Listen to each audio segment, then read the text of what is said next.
Bunga Zainal keluhkan mahalnya biaya tes PCR yang dinilai tak terjangkau bagi masyarakat. Ia juga menyinggung perihal PPKM darurat yang diperpanjang.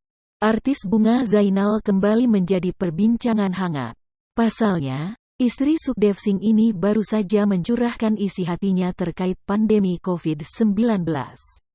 Bunga Zainal nampak mengeluhkan soal harga tes swab PCR yang dinilai mahal. Hal itu terungkap dari unggahan Instagram Story Bunga Zainal pada Sabtu tanggal 17 Juli tahun 2021.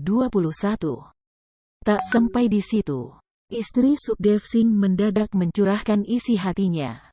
Ia mengeluhkan mahalnya harga PCR. Bunga menilai semestinya tes PCR diberlakukan secara gratis.